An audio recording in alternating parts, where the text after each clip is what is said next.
Hello guys, this is your friend and we are back with a new fanfic. Which is What If Naruto Got Harem with Tsunade, Mikoto and Kushina, Part 1. And if you enjoy this fanfic then please press the like button and subscribe to my channel for more fanfic like this. And now let's start the fanfic. Uzumaki Namikaze Naruto opened sleep-gummed eyes and promptly snapped them back shut. Hanging before him against the endless white was a creature straight out of nightmare. Its golden black eyes framed by a wave of white tresses, bleached of all color, deathly white, from which two horns of crimson peaked. Pallid, purplish emaciated skin, ribs exposed beneath the robe.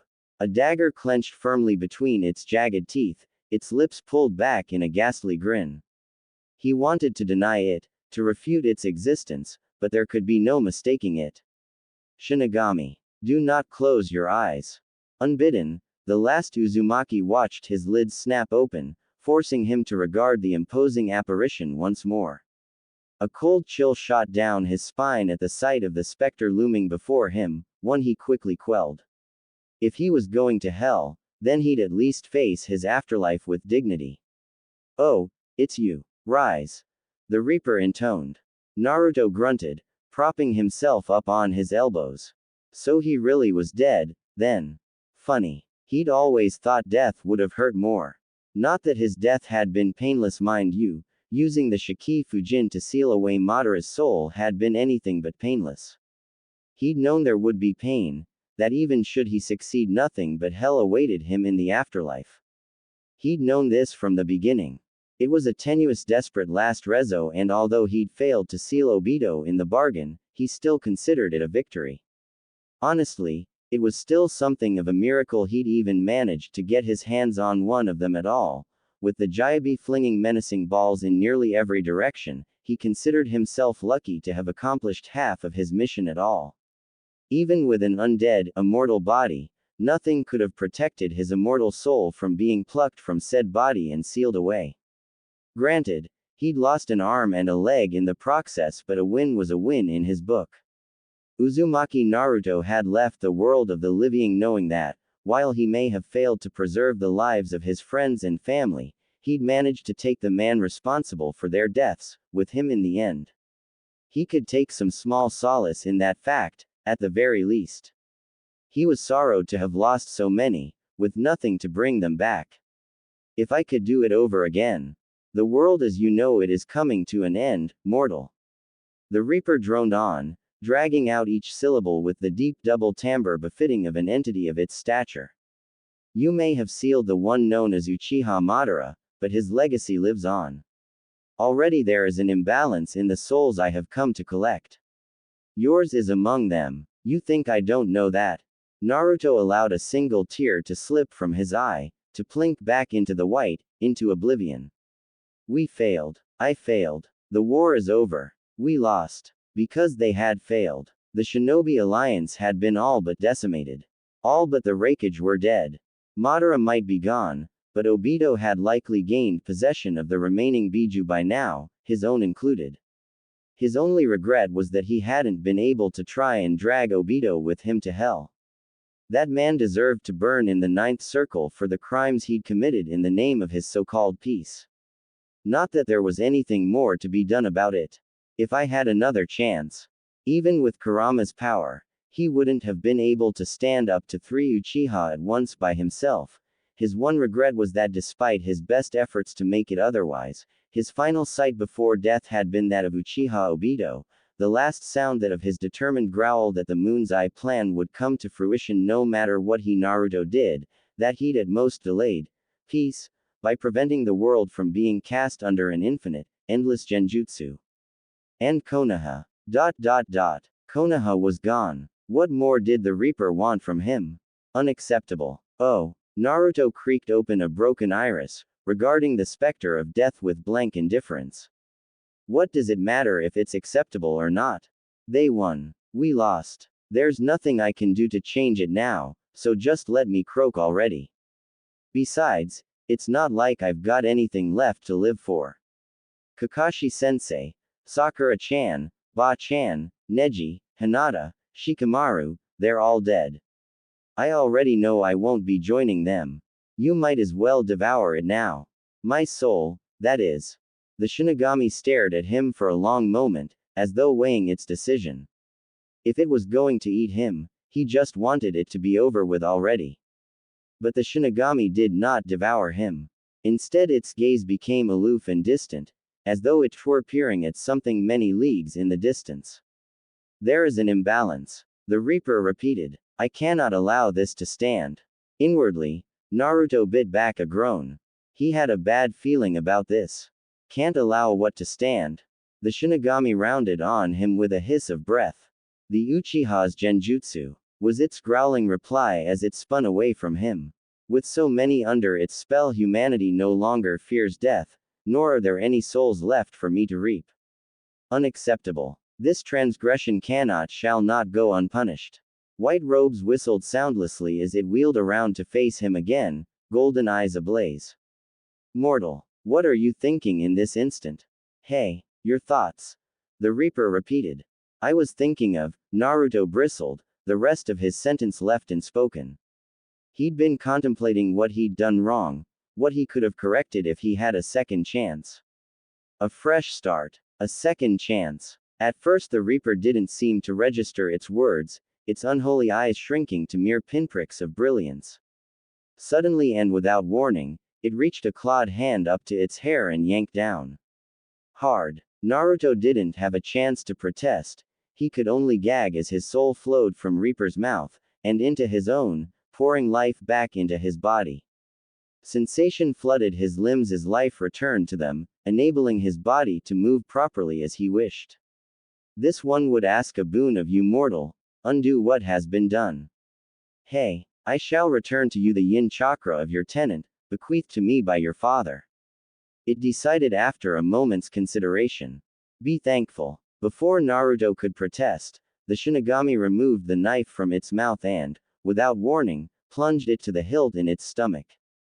Gore squirted out of the wound, wrenching Naruto's stomach from within, though the wound was not his own. What the hell are you doing? He gawped as the Shinigami dragged out a milky white substance from its stomach that looked succinctly like, was that a soul? Without a word, the Reaper draped its essence across his prone form, suffusing his body in a warm glow from his head to his toes. He struggled to his feet, gawping as the Nine Tails chakra flared about his body, only to vanish an instant later. He could feel the power of his tenant rushing through his veins, the only absence was its consciousness. There. The Shinigami took the knife between its teeth once more. Your chakra is restored to you. Use it well and wisely. I don't want it. Oh. Like an iron trap, the Shinigami's gaze locked onto the shinobi's own. The sheer intensity of its stare, the sudden ice in its expression, was enough to silence the blonde. Nothing moved. Nothing at all. And then it spoke, voice black as pitch, eyes cold as the coldest winter. Your soul is already in my domain, mortal. The Shinigami rumbled. It is now mine to do with as I please. You have no say in the matter. Regarding that, you will require more than just the chakra of your tenant to succeed in your mission. Much more. Naruto felt his stomach twist in disgust and revulsion as the Reaper plunged a long-fingered hand deep into the gaping wound in its stomach, driving its arm to the elbow as it sought something within its innards. Naruto looked away, unable to bear such a sight. Rather, he tried. Something in those golden black orbs riveted him, forcing him to look on as the Shinigami finally found what it sought. Abruptly it stilled, its cold eyes locking upon Naruto. Prepare yourself. Prepare myself for WHAAAAAAAAAAAAARGH. Naruto cried out in pain and surprise as the scalding liquid struck his eyes, searing itself into his retina. He doubled over in utter agony. It felt like someone had plunged burning brand into both his eyes.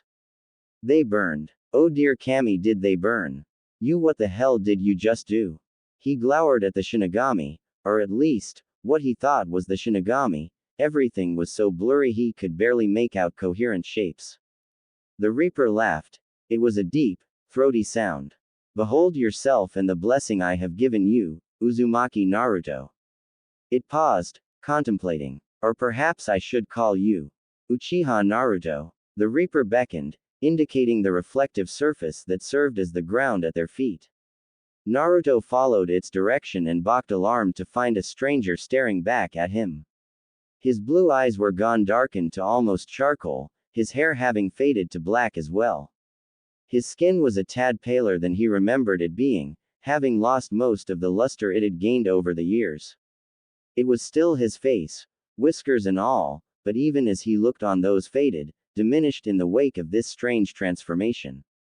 He scarcely recognized himself. His visage was still his own somehow, only not. Thankfully, the voice that emerged was still his own. If that had changed, he would have lost his mind. What have you done? The Shinigami offered a rictus of a grin. Consider it proof of my trust in you. I look like a Uchiha. That was my intent. The godlike entity replied. Your existence as Uzumaki Naruto will pose a hindrance to the task I have assigned you, thus, you are Uchiha. Oi, Naruto hissed out in a fierce whisper. Cut the crap. I don't give two shiits if you're the Reaper or not. Don't go changing people's faces without asking, ya know. I don't want this. And I sure as in hell don't want these damned eyes. Madara's eyes. Now change me back right now or. The Reaper met his ire with a flat stare and licked its lips. If you'd rather I consume your soul here and now, then by all means, I shall do so. Naruto blanched, his resolve wilting in the face of this threat. While it was true he'd accepted his demise, he wasn't all that eager to enter into the belly of the beast. If there was anything he could do to right the wrongs made by Madara and his twisted ideals, he should jump at the chance, right? But he was tired. Oh, so very tired. Tired of fighting. And if the Shinigami really was about to return him to the land of the living, it would be his one chance, his only chance, a chance to make things right. A chant from the land of the dead. You will act in my stead. The apparition continued on unheeded, but on one condition: you must undo the damage that has been done. Right the wrongs of the past. Correct the mistakes of the old generation for the sake of the young. I will give you as much time as needed. But know this: if you fail your assigned task, you will suffer the consequences of your actions. Should you falter, your deeds will be known to me. Should you hesitate, I will come for you. Should you perish before completing your assigned task, I will devour you, trapping your soul in my stomach until the end of time. This is our pact. This is our contract. But we have tarried in limbo too long. There is work to be done, and you are the one who must do it. Don't I get any say in this? Naruto groaned. None. The Reaper growled. Now be off with you. Now wait just a damned minute. Naruto blinked and the white was gone. In its place hung a full moon, peeking out beyond the rim of the clouds, gazing upon a sea of trees below. Falling. He snarled in surprise, flinging a hand out to snare the nearest branch in his grasp, his fingers wrapping around the damp pines like an iron vice. Grunting as he struggled to arrest his momentum, the former Jinchuriki tethered himself to the tree with chakra, sticking to its surface as one would the ground. He hung there for a moment, his senses still reeling from the sudden drop in pressure. Oi, he grumbled to himself, at least drop me on solid ground, ya know. He frowned up at the moon. Evidently Obito had yet to enact the moon's eye plan. Inwardly, he heaved a sweet sigh of relief. Thanked Kami in heaven. There was still time, then. Time enough to find that prick of an Uchiha and drag him down to hell. Then he would find Sasuke, beat the ever-loving crap out of him and… What have we here? Taking a moment to orient himself, he caught sight of a telltale flicker of movement only a few feet below his perch. Stilling his breath, he waited until they were passed before taking stock of them. 3 grown men, and 1 girl with strikingly scarlet hair. She couldn't have been more than 4 years younger than him, placing her near 14 or 15 years of age. He couldn't see their faces as their backs were to him, even so he doubted he would have been able to make them out in the gloom. Still, something struck him as odd. Though the group of shinobi encircled her, suggesting they weren't, in fact, an escort after all, her hands were held behind her back. Why would anyone walk like that? A knot of rope around her wrists merely confirmed his suspicion, as did the hands of the man who held it. Kidnappers. Naruto's mind raged, torn between reluctance and resistance. Did he really have the time to play hero right now? For all he knew, Obito was preparing the Moon's Eye plan even as he dithered here. Eventually anger won out. He felt his eyes begin to burn as he watched them creep further and further away, blissfully unaware of his presence. That didn't last long. He descended feet first from the trees, dropping like a wraith toward the head and shoulders of the straggler, the one holding the rope. There was a brief moment of tense silence, the man's knees buckling beneath his sudden and unexpected weight, his fingers falling slack around as he reached up to remove the obstruction. By the time he'd realized his own peril, Naruto's hands had already closed around his mouth and face, muffling his cry of pain, as his knees struck the damp earth. The Jinchuriki felt no pity for his victim, a vicious twist of the wrist and he was gone, the life leaching from his eyes before his body could touch the ground. Naruto bolted upwards from the corpse and lunged forward, hoping to take the remaining shinobi by surprise. And for a moment, it seemed that he would. Both men still had their backs to him, they were yet unaware of the sudden demise of their compatriot, ignorant that their captive had slowed her pace to a near crawl behind them. Naruto dared to hope he might yet escape from this scuffle unscathed and continue on his way. His hope shattered as a small squeak pierced the air. Both men rounded as one, a brace of shuriken flying from their fingertips in the time it took a lesser man to blink. Thankfully, Naruto was not a lesser man. In the time it took the girl to squeak in surprise, he'd already dropped flat to the road, the deadly throwing stars now whistled harmlessly over his head. As the last of the lethal projectiles whisked themselves by, he was already in motion, lunging into the moonlight, throwing himself between the men and their captive before they could even comprehend his presence. Beneath the light of the moon, he was finally afforded a clear picture of her captors, and they, him. Their faces weren't even remotely worth mentioning, although they did stiffen as he stood to his full height. "Oi oi, the hell do you guys think you're doing?" Naruto growled, recognizing their Hishiate as belonged to Kumogakure. "Doesn't your Raikage have better things to do than kidnap little girls?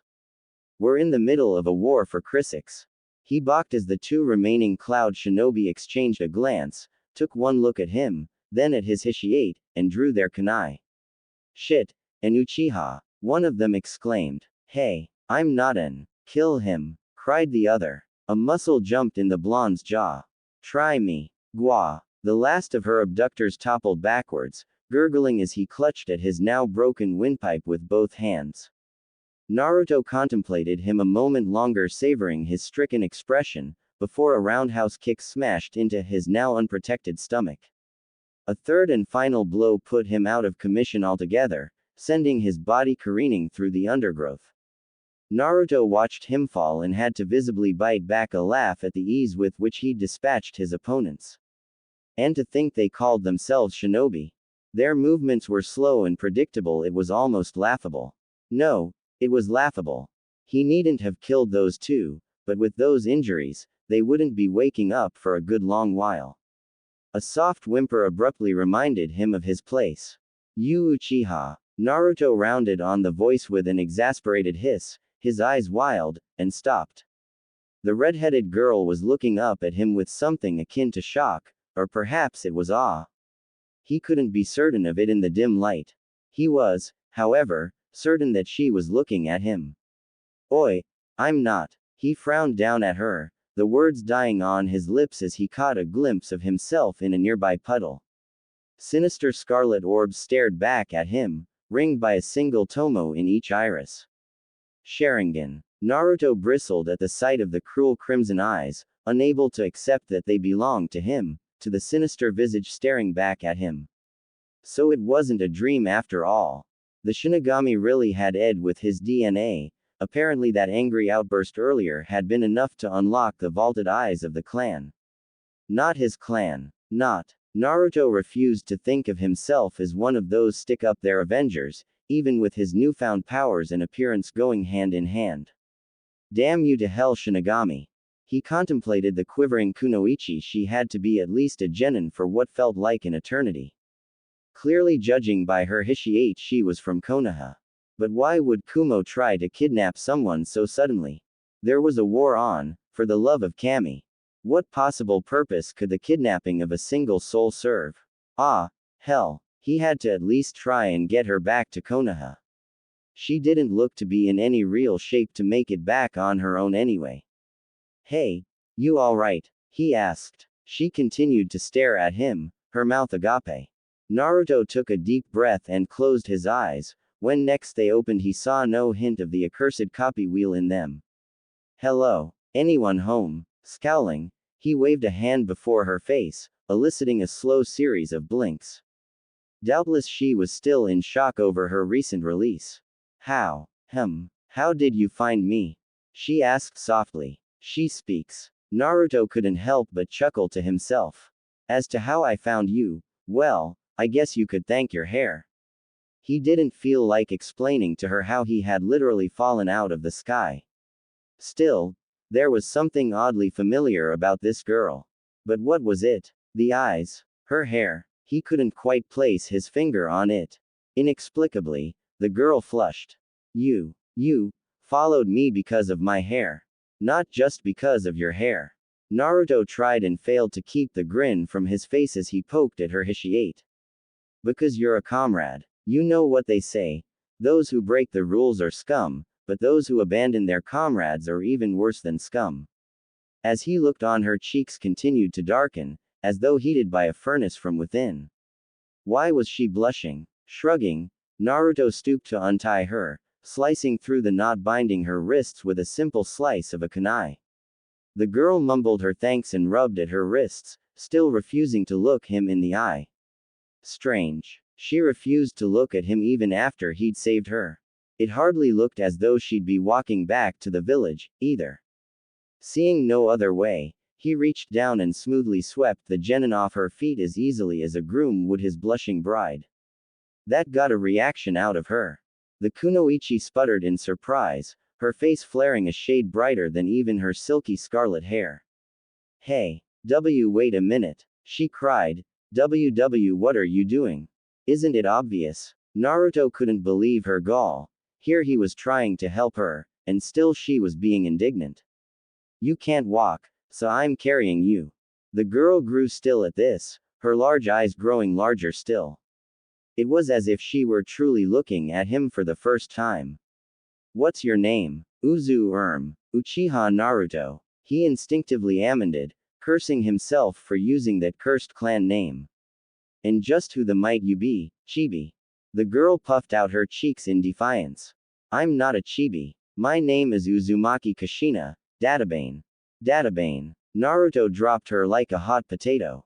He felt color drain from his face, felt a cold sweat break out across his broken and battered body. Before his mind shut down, he understood two things. First, and foremost, this little girl was beyond any shadow of a doubt, his mother. Second, apparently when the Shinigami had tasked him to right the wrongs of the past, he'd been speaking literally, as well as figuratively. Because this little girl was his mother and she was wearing a Konoha hishiate, and he had the succinct feeling he wasn't in his own time anymore. Oh dear Kami. Hey, are you alright? The girl who would one day become his mother asked. You're looking kinda pale. And what did Naruto do upon realizing this, you ask? Great Scott. Why? He fainted, of course. Hey, are you awake? Obito. Naruto bolted upright with a startled snarl, eyes blazing, fingers wrapping around the first thing within reach and dragging it forward.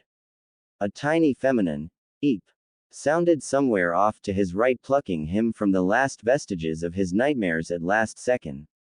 1 second too late, he found himself face to face with a young Uzumaki Kushina, her visage hanging perilously close to his own.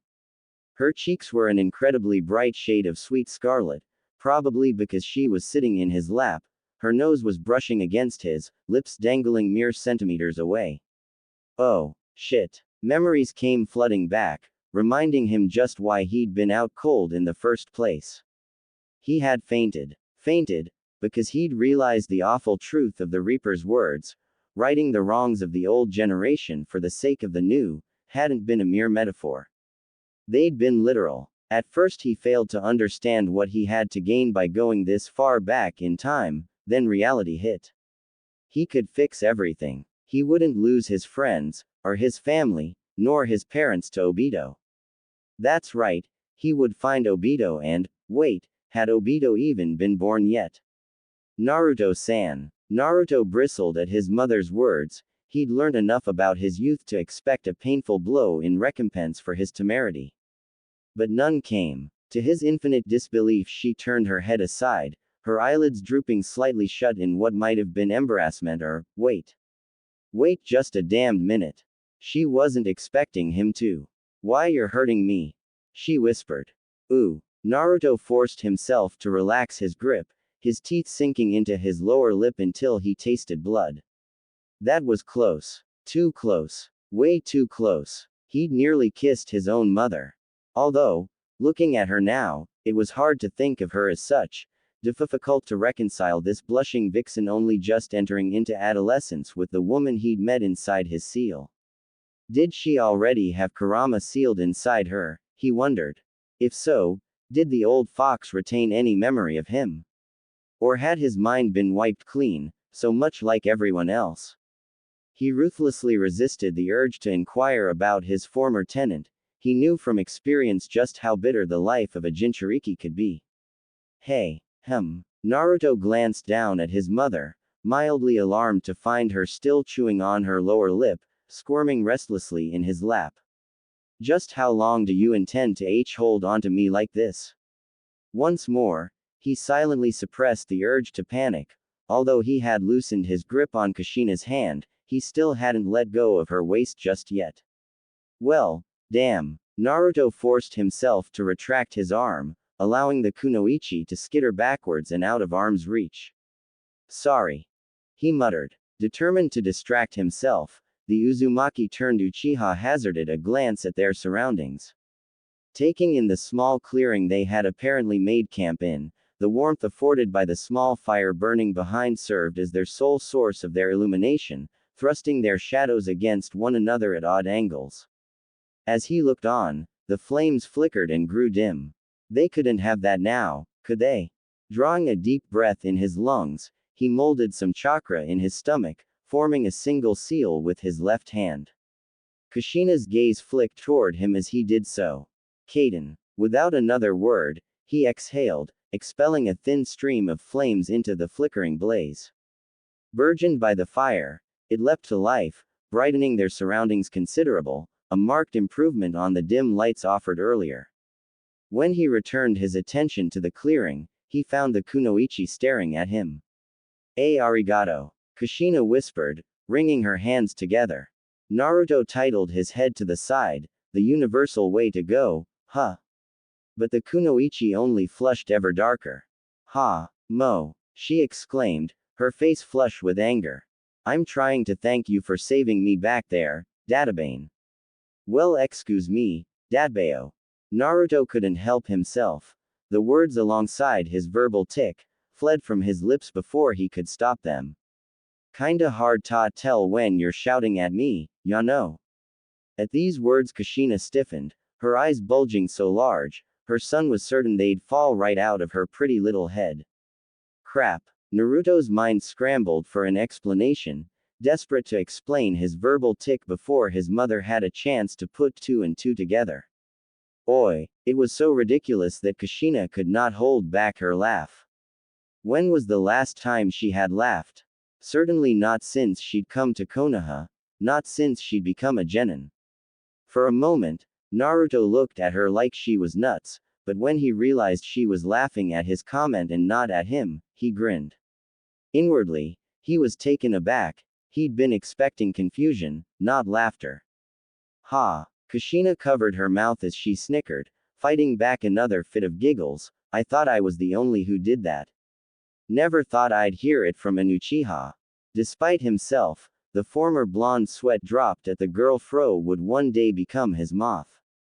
Was she really going to accept such an implausible answer based solely on her own observations? Ah, well. He shrugged to himself, might as well play along. Well, I'm not like most Uchiha. Yeah, I noticed. Kushina beamed, a bright smile lighting up the features of her face. For starters, you don't have a gigantic stick up your. Naruto tried his best not to laugh. He really, truly did. But the moment his mother mentioned the words, stick, and, it was all he could do to contain himself. He'd chosen those very same words years before in his youth to describe the antisocial tendencies of a certain Avenger. For his own mother to throw them back in his face was simply too much for him to bear.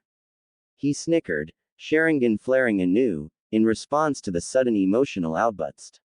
He half expected Kushina to flinch at the sight of them. The redhead didn't so much as bat an eyelash. Why are you laughing? She asked. Because it's true. Naruto guffawed, momentarily forgetting himself in his good humor. The Uchiha do have a stick up there. His mother looked at him like he was crazy. Hell, she probably thought he was.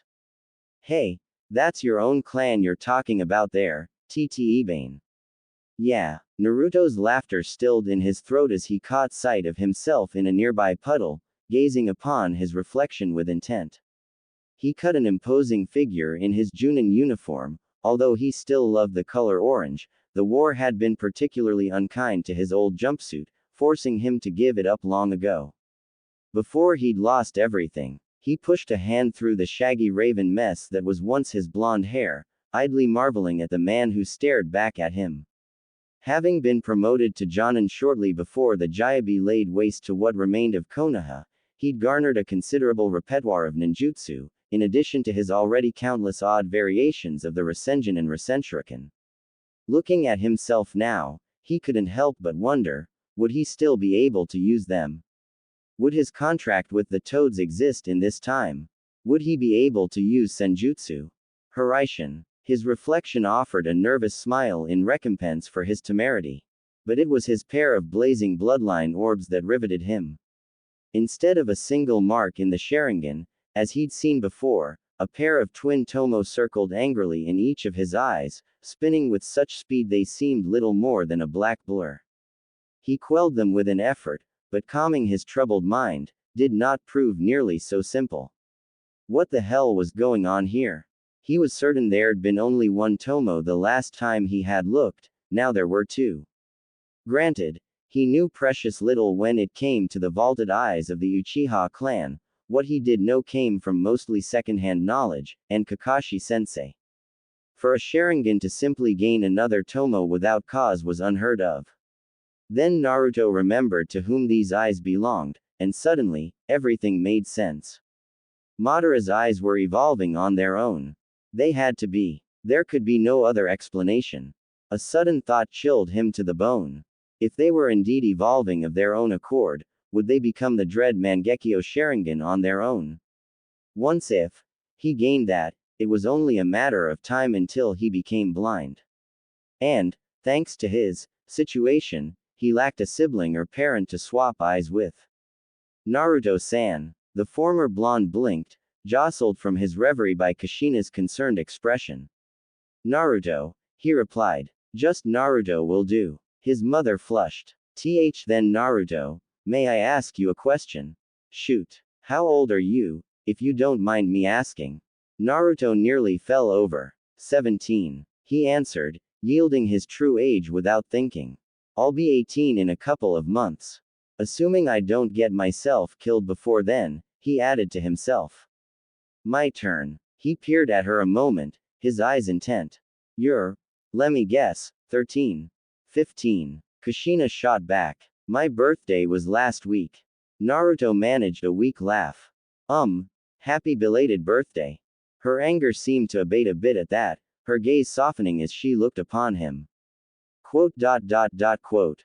What? It's just. Kushina fidgeted, you're one of the first to wish me a happy birthday since I came to Konoha.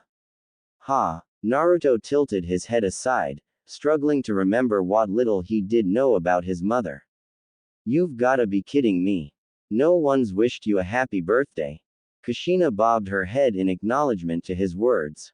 It was all Naruto could do not to shout. From what she told him of it, Her life in Konoha hadn't been particularly pleasant in the beginning. But to think she'd not have her own birthday celebrated, just like him, was this too, because of the Kyuubi. Not since I left Uzugakure, no. Well, I'll get you a present when we get back, or something. Naruto viciously bit back the urge to clamp a hand over his mouth as soon as he spoke. He'd just overplayed his hand. In his desire to cheer his mother up, to banish her melancholy mood, he'd gone and risked making a fool of himself. Probably already had. Kushina stared at him with wide eyes, her expression torn somewhere between delight and disbelief.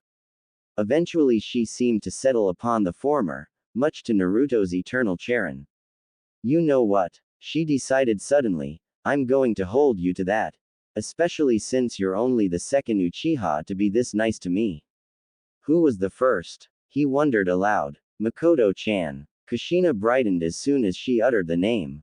She's my best friend. You'd probably like her. Mikoto. Something stirred in Naruto's memory at the mention of that name. He couldn't quite put his finger on it. Hadn't he heard that one somewhere before? Surely he had. Ah, well, if the name was that important then he'd remember it sooner or later. Say, Naruto-san. Yeah, can I ask you something else?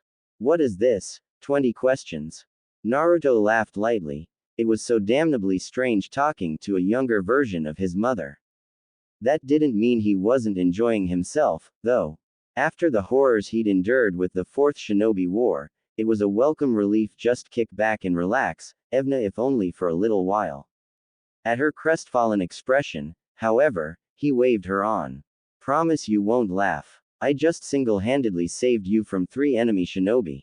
The deadpan was barely concealed. I don't think I'm going to be laughing at you anytime soon. As I recall, you also dropped me.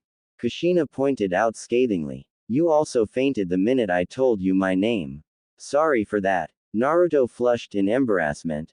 He silently swore he would never, ever faint again, no matter how embarrassed or surprised he might be. Anyway, you wanted to ask me something. Well yeah, Ebane.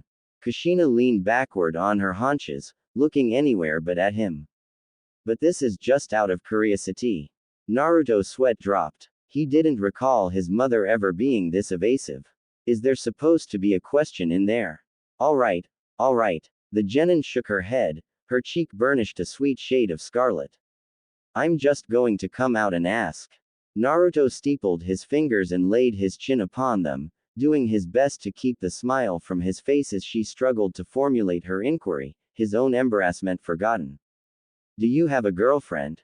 On there it was again. This time, Naruto really did fall over. Of all the things to ask him, she asked that. Groaning, he dragged himself back onto the log, only to find Kushina eyeing him intently, her violet orbs piercing him where he stood.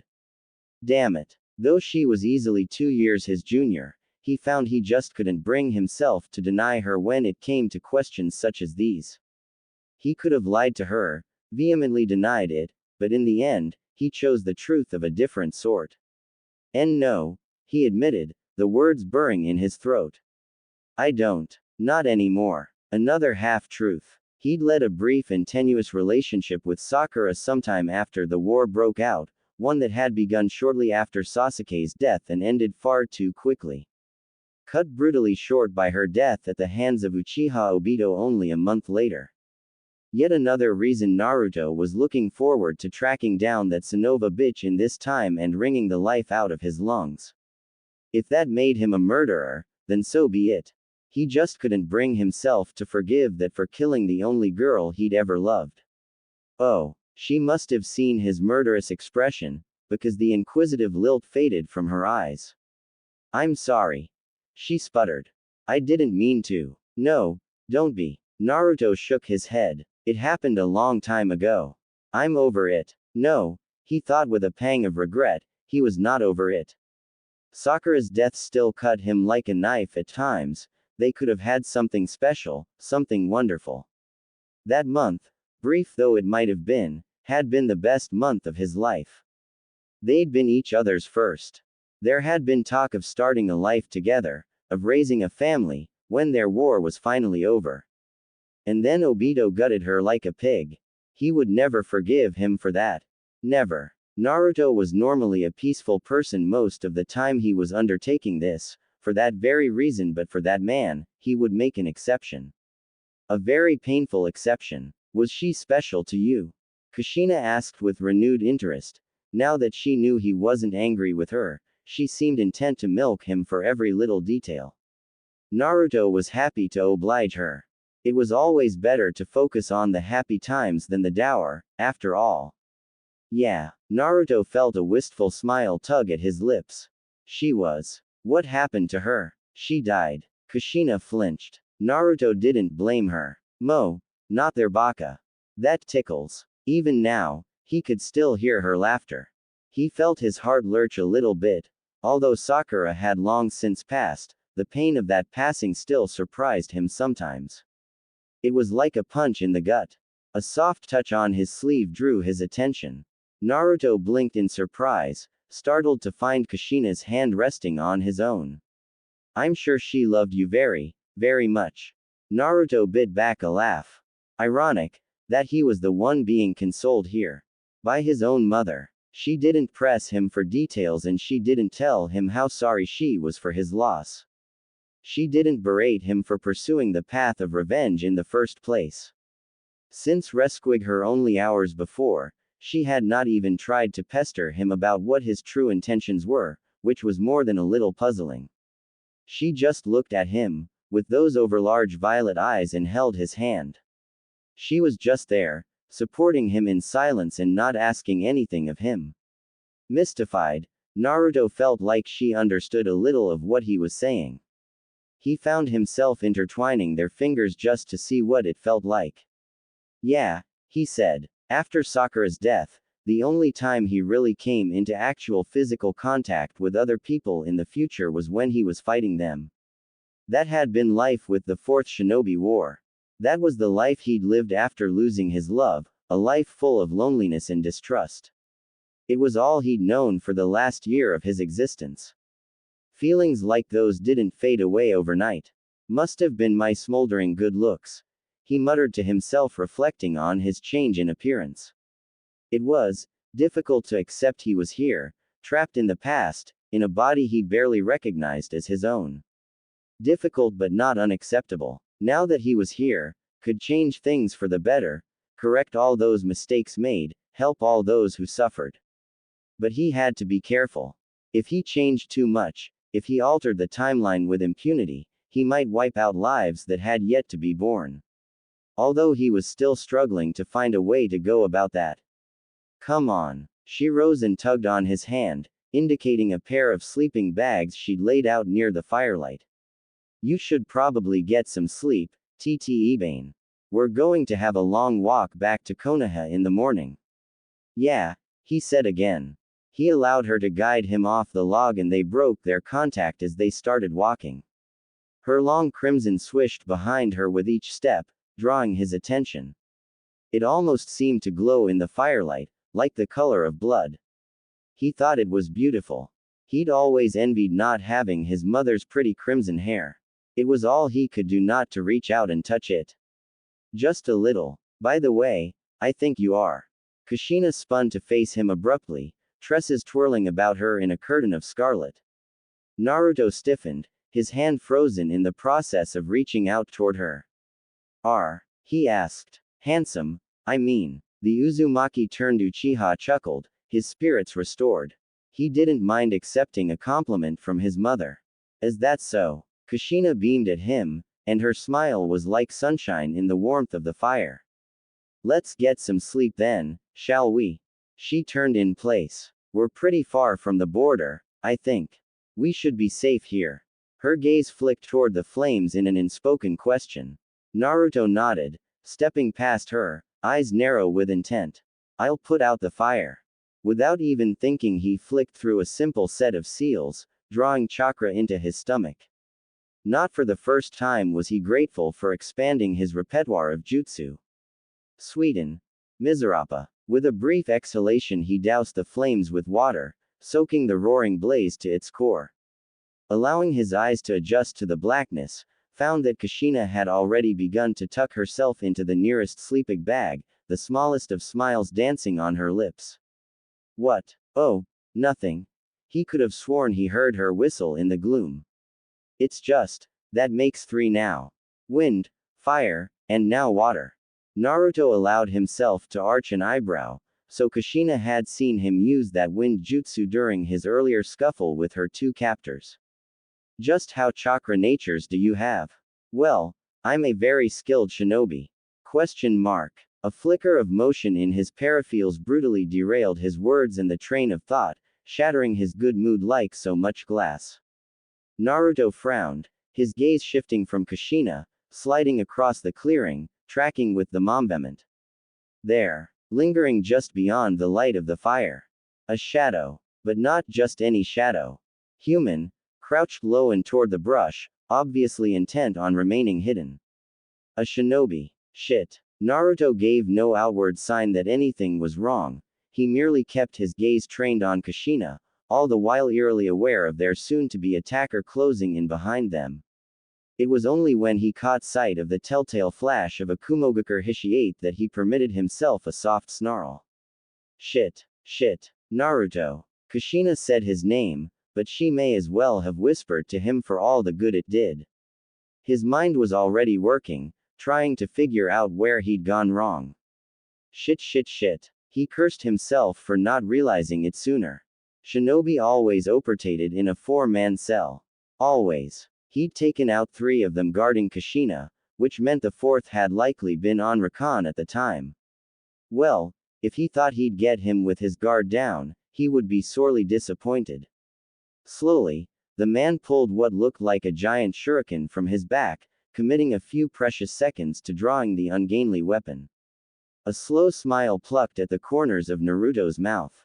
He'd been waiting for just that opportunity. Gotcha. In the time it took the man to position the weapon, the former genin had already closed the distance between them, a faint draw upon what remained of the Kyuubi's chakra was more than enough. A kunai slid down his sleeve and into his awaiting hand, thrust forward now into the stomach of the stunned shinobi. Are there any more of you? Naruto hissed as he watched the light leave the man's eyes. Answer me. His target sneered, lips quirking in a triumphant smile. Fool. To the blonde's infinite dismay, the man vanished in a plume of smoke, leaving a harmless log behind. Substitution. Even as he registered the feint, the dull buzz of a thrown shuriken reached his ears, resounding louder and louder with each passing second. Kushina's scream ripped through his ears like a knife. Kushina. She was their target. There was no time to think, only for reaction. Naruto forcibly drew upon Kurama's chakra once more, willing the golden cloak to enfold his body, augmenting his already inane speed. He surged backwards from whence he came, shearing through entire branches in his haste, uncaring as they tore and slashed at his face. Please let me be in time. Try as she might, Uzumaki Kushina couldn't bring herself to understand what just happened. 1 minute she'd been chatting amicably with Naruto. She found she quite liked the Uchiha. He was smooth and easygoing, a good talker, nothing like the rest of his clan. He'd single-handedly saved her from being taken to Kumo, where death or torture or worse awaited her. That alone spoke volumes for his character. She still couldn't see why he'd fainted after she told him her name, but even that had become a fleeting thought once he'd opened up to her. And she maybe, kinda, sorta, found him, somewhat attractive. The next thing she knew, her savior narrowed his eyes in consternation, spat a foul oath beneath his breath and darted into the black of the woods. At first, Kushina had thought she'd upset him. Then she heard it, the distinctive whump of a substitution technique. Her blood turned to ice in her veins. An attack, but they were supposed to be safe here. The droning buzz of a massive shuriken filled her ears, shattering that misconception. Kushina yelped and staggered backwards, sparing herself a swift end. A warm ribbon of pain slashed across her shoulder as the deadly missile whirled past, leaving her stunned and shaken. Someone was screaming at her, but she couldn't hear them, her ears still ringing from her close call. Kushina. Naruto's voice rang out from behind her flank, the fear and desperation in his words piercing her deafness, rooting her in place, down. Kushina had only the time to blink as a golden blur cut across her V-zone, knocked her to the ground in an instant and hurling itself atop her. And not a moment too soon. The Uzumaki turned Uchiha grunted in surprise as something sharp slashed through his jumpsuit and bit into his lower back, the unfamiliar edge of a massive shuriken burrowing into his flesh, nearly causing his arms to buckle, threatening to throw him forward and onto her altogether. A thin line of blood leaked between his lips, spattering onto Kushina's cheek. She gawped at him, violet eyes wide, mouth frozen in an open oval. The words hitched in her throat, refusing to come no matter how much she might want them to. "Why?" she whispered. Naruto opened his mouth to speak. All that emerged was blood.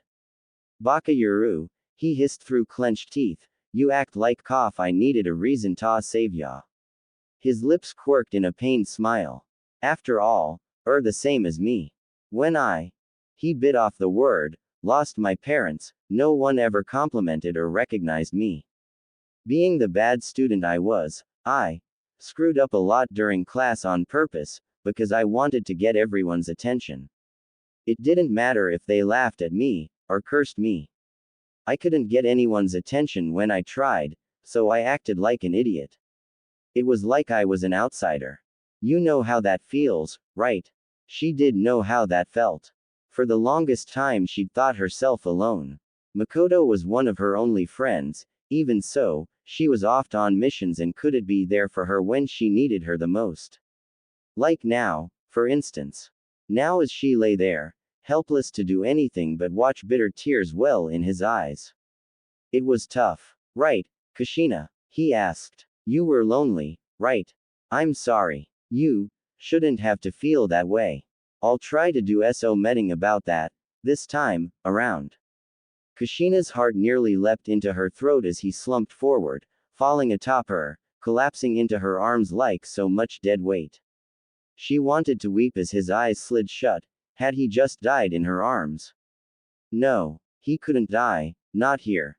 Not now. No. Kushina gasped in surprise as her eyes snapped scarlet and slitted, a soundless sob exploding from the back of her throat.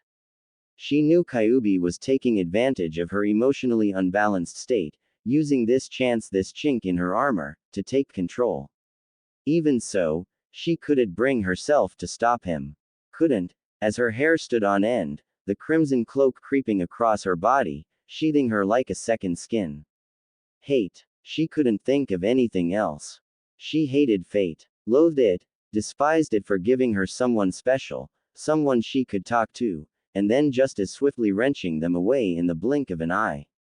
No. A red haze draped itself over Kushina's vision, blinding her to all else. She felt the boiling chakra roil around her, twitching in anticipation of slaughter to be had. There, out of the corner of her eye, she saw him. The one who'd killed Naruto. Murderer. She snarled at him and he gawped back at her, his mouth forming an open oval of outright disbelief. He took a small, staggering step backward. That was all he managed before she pounced, shrieking like a banshee. Chains of chakra, her one true talon, burst from her back, coiling forward even as she descended upon the Kumo Nin, a specter of death and destruction. Somehow, the man managed to draw his sword before she fell upon him, shrieking and spitting and slashing. It would do him little good. She felt cold steel bite into her cheek, but once before her chains seized upon it and ripped it from his grasp, leaving him open to for her fingers now claws to rip through his white vest and into his stomach. Monster. The man rasped. Shut the up. She screamed, baring her fangs in a sibilant snarl. I'll kill you, Ebane. Her chakra chains hit him squarely in the chest and slammed him back into a tree. He didn't scream, didn't cry out, but his mouth formed a tight grimace, and his eyes looked up at her, pleading. Mercy, they seemed to say, please don't kill me. Kushina wasn't feeling merciful. Her chains thrust deeper, driving through flesh and bone, pinning him to the bark of the tree, skewering his body. She held him under the arms, and looked into those eyes and watched the life drain out of them. Memories of loneliness flooded her and she felt the rage rise. Alone. She was alone again. The one person who had saved her, the only individual who'd shown her that smile, was no longer with her. He was gone. And it was this one's fault. Something inside Kushina twisted at the realization. She raised a clawed hand, intent on carving up the Kumo nin's corpse. She would slaughter him. Tear him to pieces. She'd. Oi. A hand closed around her wrist, heedless of the scalding chakra searing into their skin. Kushina rounded on them ready to cut down her attacker. Instead she jerked back as if she'd been burned. Naruto. She found the Uchiha looming over her, peering down at her with intent Sharingan blazing into her crimson orbs. Scarlet met Scarlet and the latter yielded. Relief flooded her like a wave, obliterating the rage before it had any chance to mount any sort of counterattack. Bereft of a means to control her any longer, Kyuubi's chakra dissipated, evaporating around her like so much steam. He's dead. The Uchiha rumbled. No need to carve up his corpse. Kushina's eyes widened. She had not been expecting this at all. But I thought I was dead. Naruto arched an eyebrow. The corners of his mouth lifted, quirking into a wry grin. Sorry, but I won't die that easily. He was alive, but his wound, she'd thought. Baka. She sobbed, her fists curling feebly against his chest. Baka baka baka. I thought you died. Thought you were dead. NNRGH. Naruto doubled over in her embrace with a groan, touching a hand to his back. His hand came away covered with blood. You're hurt. Just a flesh wound. He chuckled, waving her concerns aside. Don't worry, I'll heal. What do you mean you'll? Shish. He hushed her. Let me have a look at you. Naruto was painfully aware of what he'd done. In saving Kushina a second time, he'd unknowingly mirrored the actions of Iruka-sensei. But it was the truth.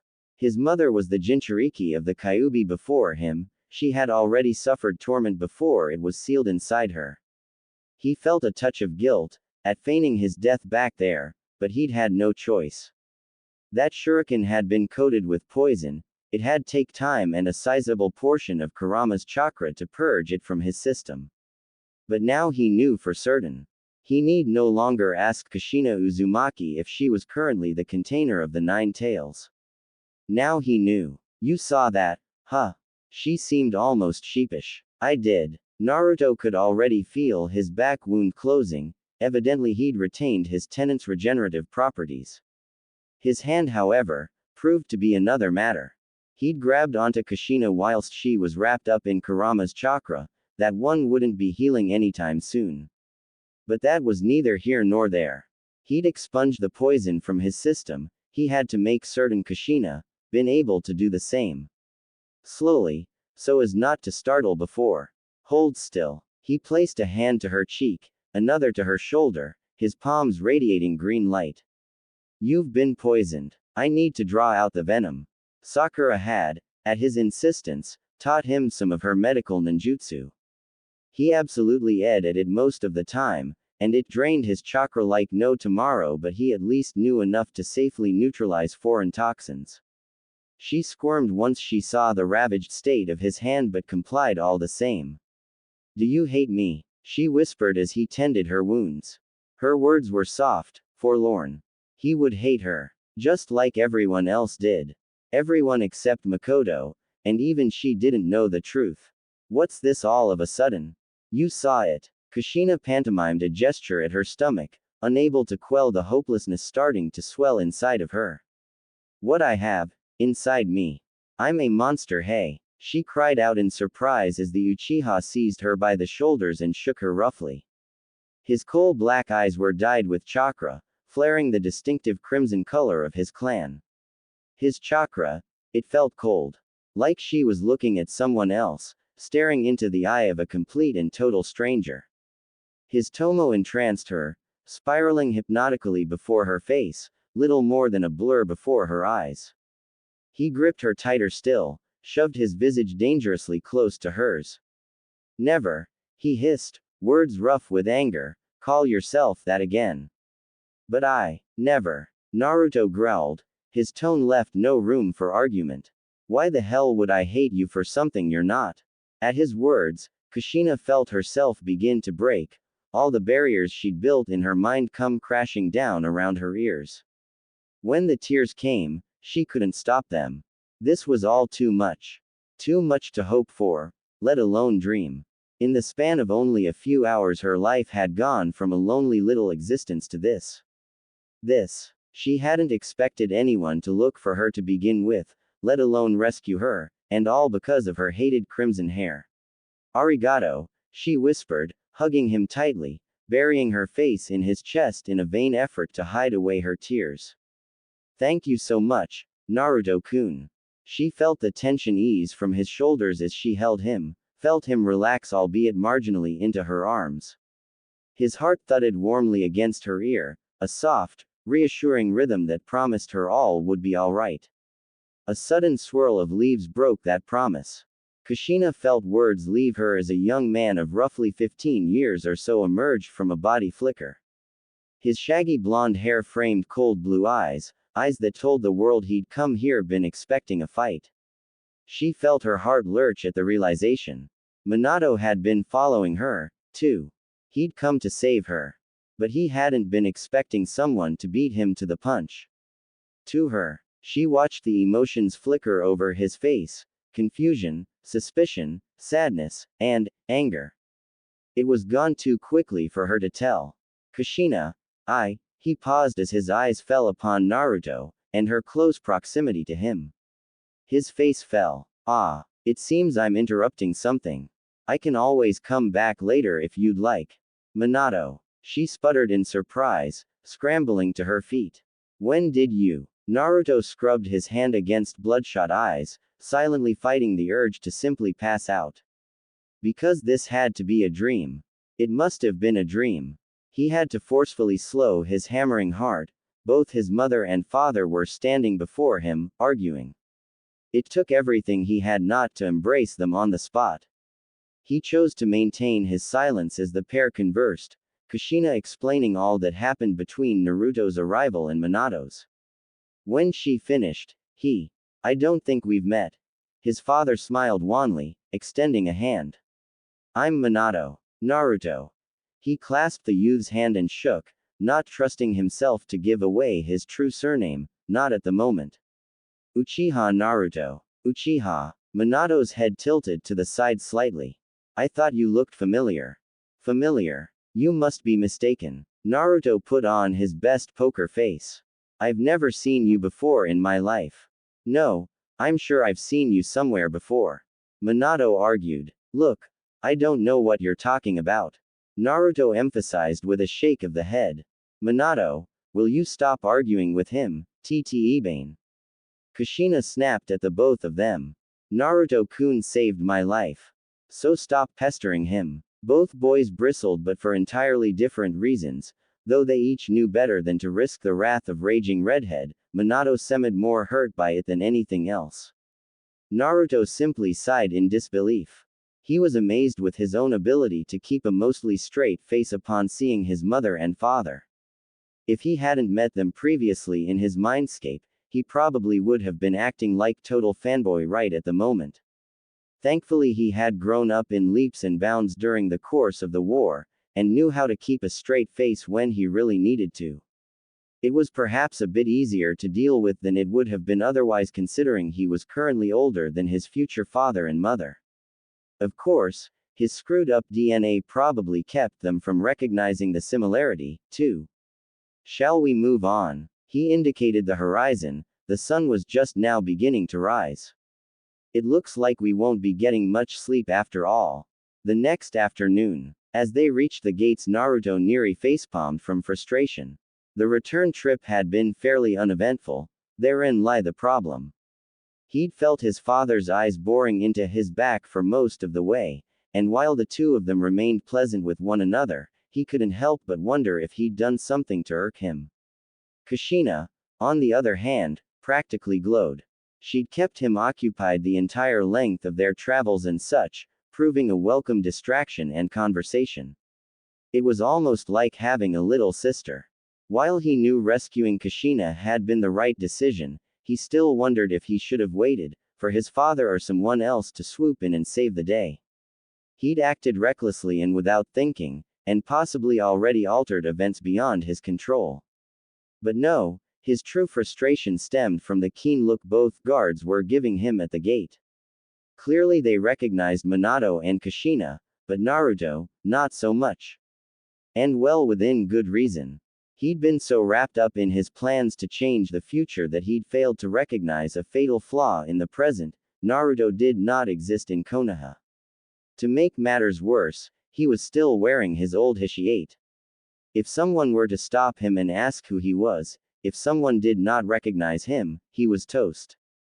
Already, Kushina must have seen him squirm somehow, because he felt her gaze fall upon him. I didn't exactly have time to ask for permission when I went after you. He whispered, lying through his teeth and scrubbing at the back of his head with a hand. It was kind of a rush job. The kunoichi's cheeks promptly swelled a scintillating shade of scarlet. She stiffened her posture and flicked her eyes toward Naruto. She blinked. Ahahaha. If you keep saying things like that, I'm going to fall for you. Did you say something? Nothing. Kushina spluttered. Nothing at all. You there. The Anbu inclined its head curtly before him. Lord Hokage wishes to speak with you regarding your retrieval of Uzumaki Kushina. Also, Mikoto-sama wishes me to inform you, she awaits your arrival at the earliest convenience. You are to come with us. Without another word, they turned and encircled him. Kushina searched for her rescuer's eyes, but they stared fixedly at the ground before them, like cold, sharp onyx.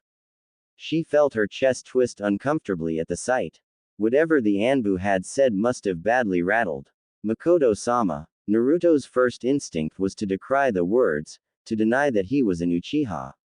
His second was to ask just who this Mikoto person was and what she wanted with him. His third and final decision was to take a deep breath and clear his mind. Compose himself. And above all, remain calm. Hopefully his presence in the past hadn't changed too much already. And there you have it. Naruto finally sets foot in the village. However, the question remains, will he receive a warm welcome from the Uchiha? Or a cold one? To be honest, originally, I wanted to go a different route with this, to have everyone in the village remember Naruto as an Uchiha, someone whom we know he is not. Then I realized that just wouldn't do at all. Naruto wants to be seen as himself, not someone he isn't. Pairing is still up in the air, but Mikoto is most likely going to be involved, although I will gladly take any other recommendations that are offered. Kushina's falling for him, but the question does remain, will Naruto ever reciprocate her feelings? I'm leaning toward yes, in time. I may even include Tsunade, seeing as how the age gap has shrunk to almost nothing now. So, in the immortal words of Atlas, review, would you kindly? And enjoy the preview. It's a long albeit disjointed one. Consider it proof I fully intend to continue this story. Preview. Well, hello there handsome. Naruto opened his eyes and turned in the direction where the voice had come from, only to come face to face with possibly the most gorgeous girl he'd ever seen. He found himself peering into the coal-black eyes of another Uchiha. A lithe beauty with long, lustrous black hair and a body that, despite being clad in Konohagakure fatigues, would have made even Tsunade Ba-chan green with envy. She smiled warmly and she strode to meet him, claiming the seat opposite him on the bar without so much as an invitation. There was a cool, aloof air about her, as though she existed solely to strike fear into the heart of others. He could appreciate that in a woman. Have we met? Naruto failed to bite back that inquiry before it could leave his lips. While he didn't know her, from her gaze, it was obvious the woman knew him. No, we haven't, the kunoichi replied. But I'm sure Kushina's told you all about me. I'm Mikoto. Pity. She shrugged her shoulders. Father won't like that, but thanks, for whatever it's worth. Naruto almost barked out a laugh before he realized the repercussions of his actions. Instead of Minato saving his mother this time around, he'd been the one to do it. His actions weren't helping his case any. He had to calm down and think things through rationally from here on out. The slightest action could have untold repercussions in the future. Mikoto. A male voice exclaimed. What are you doing? The smile shattered on Mikoto's face like so much glass. Before Naruto could protest, she looped an arm in his and drew dangerously close to him, bosom pressing into his arm. While he himself was no stranger to intimacy, he still felt a flush rise in his cheeks as she did this to him.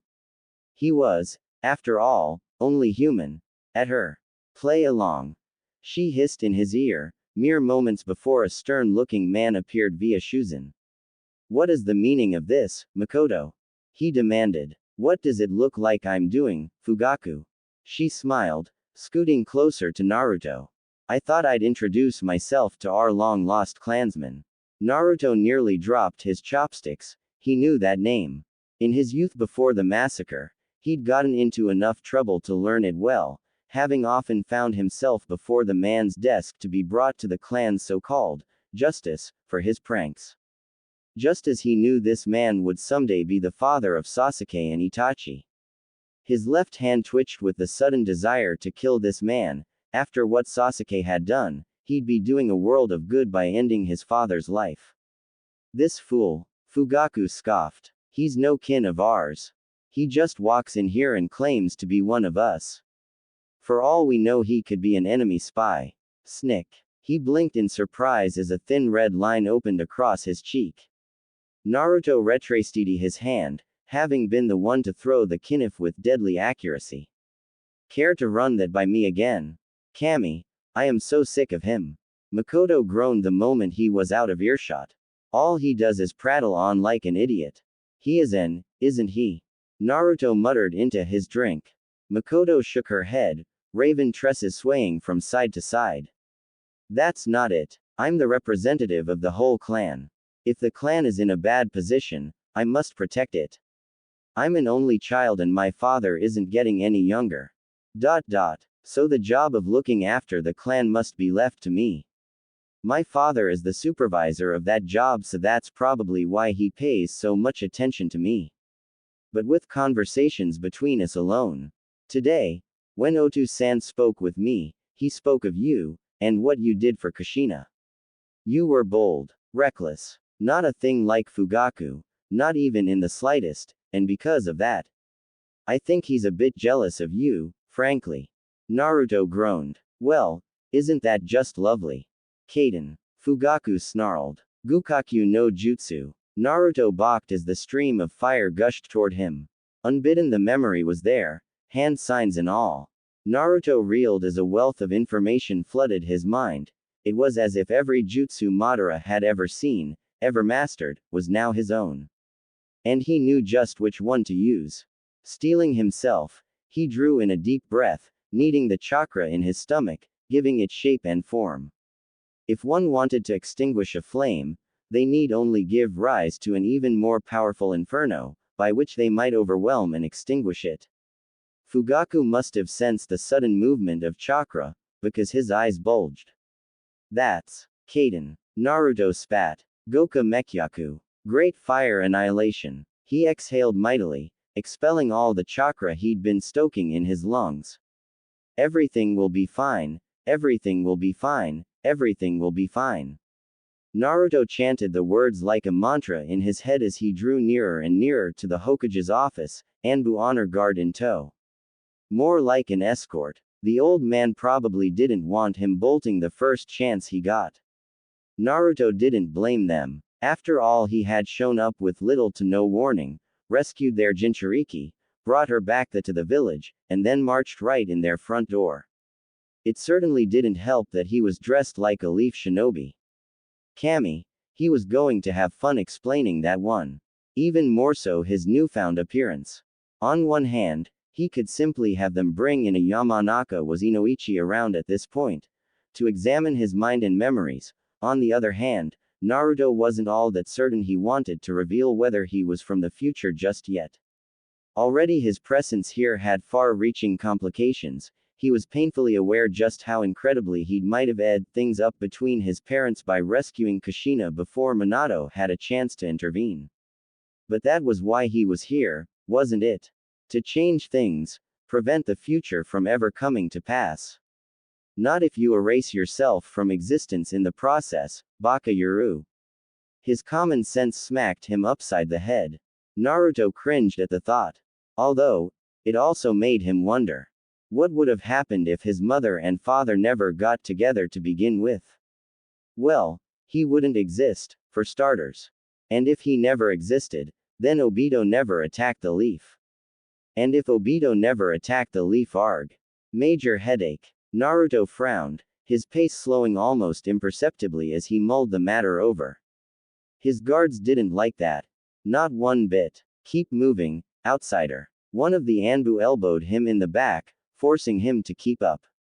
Naruto bit back a growl and valiantly fought the urge to Rasengan the man and the rest of his squad into a nearby wall. Oh, and it would have been so easy, too. But if he pulled a stunt like that now, he was liable to get himself thrown out of the village before he even had a chance to explain why he was here. And just how am I going to explain that, anyway?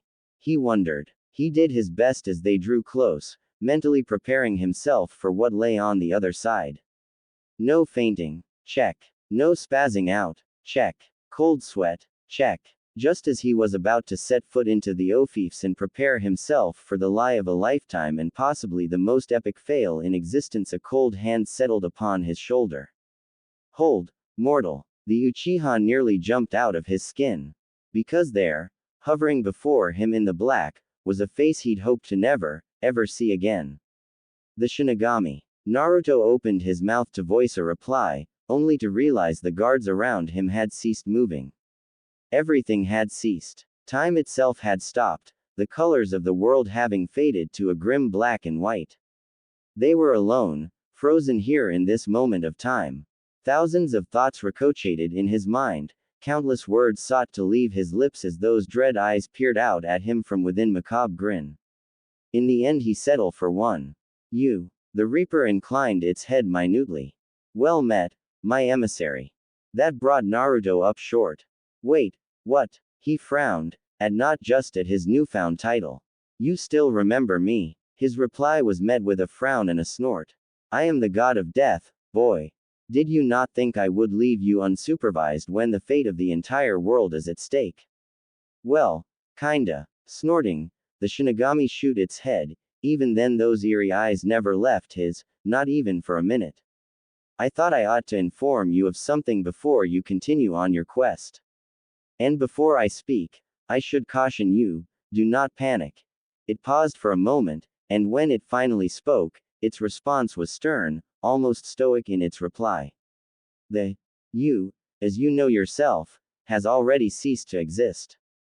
There was a silence. When Naruto didn't vanish from existence, a low growl left his lips. You wanna run that by me again, buddy? Silence. The Reaper reprimanded, its tone strident. By altering your DNA, you no longer exist as Uzumaki Naruto. Rather, you are an Uchiha.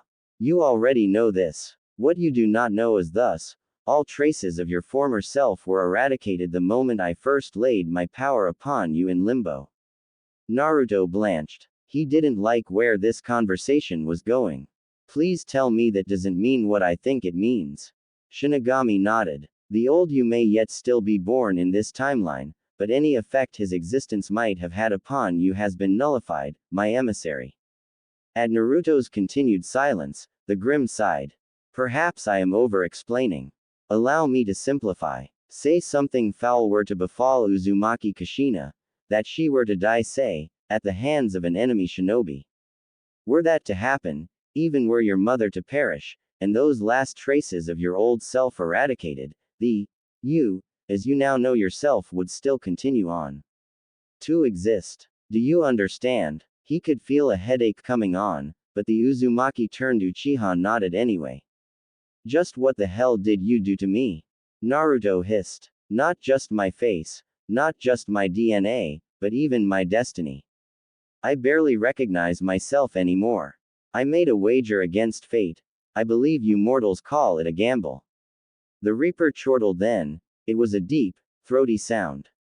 You truly are a unique existence. Your mind and your memories belong to you still, but should another try to pry into those memories, and I suspect the fools of this era soon will, they will see what the you of this time has seen, false memories indistinguishable from a true experience, bequeathed to that body you now possess. You may wish to thank me for this gift. But know this. Those golden eyes seemed to brighten at that moment, glowing with eerie intent as the death god loomed closer, its breath cold as ice upon his face. You must keep who you truly are, a secret. I shudder to think what might happen if the timeline comes unraveled any more than it already has. Are you sure I can't just kill myself and be done with it? The blonde growled, placing a hand to his now throbbing temple. It's beginning to sound a hell of a lot more simple. You will not. The Shinigami's voice was like a thunderclap in his ears. I have not bargained my very being on this gamble only to have you end your life a second time. Alright, Naruto sighed. Loosen up and take a joke, will ya, Reaper? I do not loosen up in my business. It replied. Now, you are going to be questioned. Interrogated. No, really. His deadpan was ourly concealed. Silence. Shinigami snapped back. Now, listen well. This is what you are going to say. Naruto gulped as the Shinigami finished its explanation. That had to be the most up lie ever. You do realize I'm flying by the seat of my pants here, right? I am well aware. The Reaper retorted as the colors of the world began to return, the flow of time moving inexorably ever onward. And I trust you to succeed. Before he could reply, the Shinigami was gone, leaving him alone with his escort. Thankfully, neither seemed to have noticed the little time lapse. One of them shoved him towards the doors a tad too roughly, snickering as the blonde stumbled toward the office. He did his best to push all thoughts of revenge from his mind, refusing to show weakness in the face of these fools. Here goes nothing. Naruto tapped softly on the door with his fist and announced his presence. Come in. Tears nearly sprang to his eyes. Upon entering, he found himself staring at a pair of familiar faces, lacking the liver spots of old age as well as stark gray hair, and another which he immediately recognized and gravitated towards. He would have recognized her anyway even without the Juin attire and Hishiate. Even so, he knew those, yes, that hair, that bust, just about anywhere. Even so, his jaw nearly dropped to the floor. Ba-chan. What did you just call me, punk? The young woman, she couldn't be more than 20, maybe 25, bristled angrily at his remark. Naruto had just enough time to register the remark before she cannoned forward, fingers clenched into a fist. Less than a day ago, that punch would have hit him. Now, his Uchiha blood sang at the sight of her attack, at the sound of battle. She seemed to slow in his peripheral vision, as though she were moving underwater. He wasn't quite sure when he moved or how, for that matter, only that he did, drifting forwards even as the door shattered to timbers behind his back. Cammy, but she was so slow. Or was he simply faster now? Oi, whatever the case, she proved no match for him. His fingers locked around her wrist in a vice and gave a sharp twist, breaking the bone like a twig. Snick. She gasped in pained surprise, but Naruto was still moving, sweeping her legs out from beneath, forcing her to the floor with a strength he didn't know he had. Even as she tried to struggle, his fingers found her throat. Tsunade froze, eyes bulging. Because this was Tsunade, younger than he remembered her, this was the past after all, but still the future fifth Hokage nonetheless. And he'd just beaten her in unarmed combat. It all happened so swiftly. Realizing his mistake, he swiftly jerked backwards, leaving a baffled Tsunade gawping up at him. My apologies. I tend to react like that when someone attacks me. Sorry about calling you that too, he continued, at the murderous glint in her gaze. Must have mistook you for someone else. He held out a hand for he, and slowly, warily, she accepted it. I certainly hope so, Tsunade said with eerie calm as she pressed a hand to her broken wrist, livid honey eyes bored into her future successor. Because whoever you are, if you ever say that to me again. No. Naruto waved his hands rapidly and performed a perfunctory bow. It was a mistake. My bad. If you're quite done haranguing him, Tsunade, Sarutobi's gravely voice interjected, I'd like to speak with our guest. Alone. But sensei. Dismissed. Tsunade looked as though she might say something else, might protest for a final time, but in the end, she resigned herself to a silent retreat, tending to her battered arm as she departed. Naruto turned to regard the Hokage as his fellow blonde gave them their silence. He was acting rather strange. Funny, he didn't remember the old man being quite this stern back in the day. The thought brought a frown to his lips. Had he made yet another mistake already? You are Sarutobi Hiruzen, right? You would be correct. The Sandaime replied, steepling his fingers together. The problem remains, however, that I do not know who you are. Let us begin with what we do know, then. His aging face seemed to tense as Naruto looked on, his old eyes turning harsh and stern. First, you retrieved Uzumaki Kushina from enemy forces at great peril to yourself and returned her to this village, safe and sound. For this, you have my most sincere gratitude. Second, for some reason or another you're impersonating a Konoha shinobi, because I've never seen you before in my life. Third, judging by your appearance, and that little stunt you just pulled back there with my student, you are undoubtedly an Uchiha, which also strikes me as strange, because, for lack of a better term, you don't seem to have that proverbial stick up your. Have I missed anything? Nope. Naruto had to forcibly sink teeth into his lower lip to keep himself laughing at the last. I think you've just about covered everything and anything. Not quite. Sarutobi fixed him with a steely gaze. There is still the matter of who you are and what you want. Now, because you've chosen to be courteous to me, I shall extend the same courtesy to you. I will ask you one final time. Who are you? Naruto dithered a moment longer, wondering just how much he ought to reveal.